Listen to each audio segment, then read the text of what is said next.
Bonjour à tous. L'augmentation du nombre de catholiques dans le monde, l'amélioration de la santé du pape qui se confirme et la fête de la Madunnuccia à Ajaccio, c'est aujourd'hui dans SIC la sélection de l'info catholique. Le nombre de catholiques dans le monde a augmenté de 1,15% de 2022 à 2023, dépassant 1,4 milliard, une hausse supérieure en proportion à celle de la population mondiale. Ces statistiques officielles publiées par le Vatican ce jeudi confirment le dynamisme du continent africain avec une augmentation de 3,31% et 281 millions de catholiques au total. C'est en République démocratique du Congo et au Nigeria qu'on compte le plus grand nombre de baptisés. Le continent américain représente toujours près de la moitié de la population catholique et c'est en Europe que la croissance est la plus faible, avec 0,2% de fidèles en plus. Sur le plan mondial, le nombre de consacrés, de séminaristes et de prêtres est globalement en diminution, à l'exception de l'Afrique et de l'Asie, tandis que le nombre de diacres permanents continue de croître. Ce vendredi, le pape François entame sa 5e semaine d'hospitalisation pour une double pneumonie. L'amélioration de son état de santé se confirme, a annoncé le Vatican, dans un bulletin publié mercredi soir. L'emploi de la ventilation mécanique a été suspendu et le recours à l'oxygène à haut débit a été réduit, ce qui constitue un élément positif selon le bureau de presse du Saint-Siège. Ce mercredi, le pape a célébré la messe dans la chapelle de sa chambre à l'occasion de la solennité de Saint-Joseph. Dans le texte écrit de la catéchèse initialement prévue pour l'audience générale, le Saint-Père se penche ainsi sur la figure biblique de Nicodème, dont l'histoire montre qu'il est possible de sortir des ténèbres et de trouver le courage de suivre le Christ. François invite les fidèles à accepter le changement, rappelant que si nous nous enfermons dans notre rigidité, nos habitudes ou nos modes de pensée, nous risquons de mourir. La commission d'enquête parlementaire sur la prévention des violences en milieu scolaire, lancée dans le sillage de l'affaire Betaram, a débuté ce jeudi 20 mars une série d'auditions à l'Assemblée nationale avec une première séance consacrée au collectif de victimes de violences au sein de différents établissements scolaires.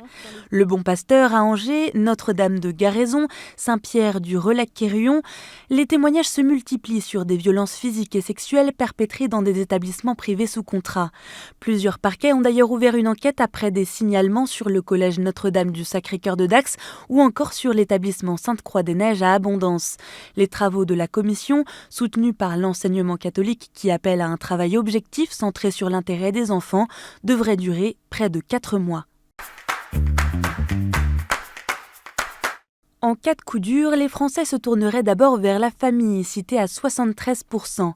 Ou encore, 76% des Français répondent positivement à l'idée de s'engager à passer du temps avec une personne isolée.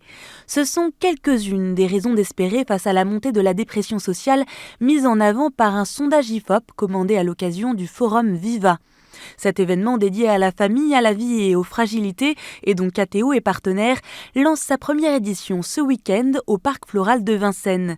Porté par 17 associations d'inspiration chrétienne, dont les associations familiales catholiques, Claire Amour et Famille ou encore la Fondation OCH, le Forum Viva veut proposer une rencontre sans prisme religieux ou politique autour du prendre soin.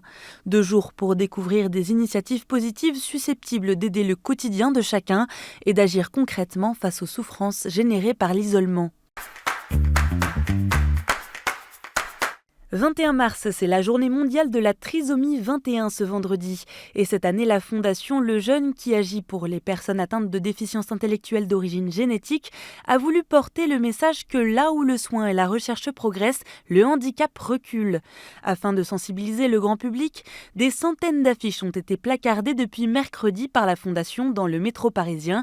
L'objectif de cette campagne d'affichage, mettre en lumière l'impact positif d'une trisomie bien soignée sur le quotidien des personnes porteuse de la trisomie 21. Notre-Dame était à l'honneur en ce début de semaine dans la ville d'Ajaccio qui a honoré sa sainte patronne Notre-Dame de la Madunnuccia de la Miséricorde en Corse. Chaque 18 mars, les habitants font mémoire de l'action de la Vierge qui protégea la ville d'une épidémie de peste en 1656. Les festivités ont commencé lundi avec une soirée marquée par un salut au Saint-Sacrement, avant une procession au flambeau et une veillée de prière au pied de la statue de la Madunnuccia. Le lendemain, ils étaient près de 5000 fidèles à se rassembler pour une grande procession dans la cité corse. Et en bref, à la suite de la récitation d'une sourate du Coran par un jeune influenceur musulman dans une église à Strasbourg, les réactions ont été unanimes de la part de la Grande Mosquée de Strasbourg et de la Grande Mosquée de Paris, dénonçant un acte irrespectueux et provocateur à l'encontre de la communauté chrétienne, une réaction saluée par le diocèse de Strasbourg. La branche féminine de l'Institut Notre-Dame de Vie est désormais dirigée par un délégué pontifical.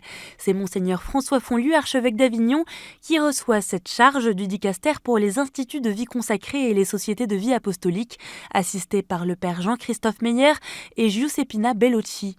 Une réponse à l'existence de divisions persistantes, empêchant toute gouvernance sereine.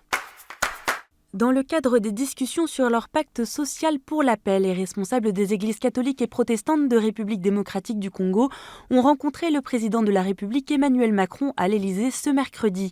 Il nous a écoutés attentivement, a salué le secrétaire général de la SENCO, Monseigneur Donatien Cholet, à l'issue de la rencontre au micro du média congolais Radio Okapi.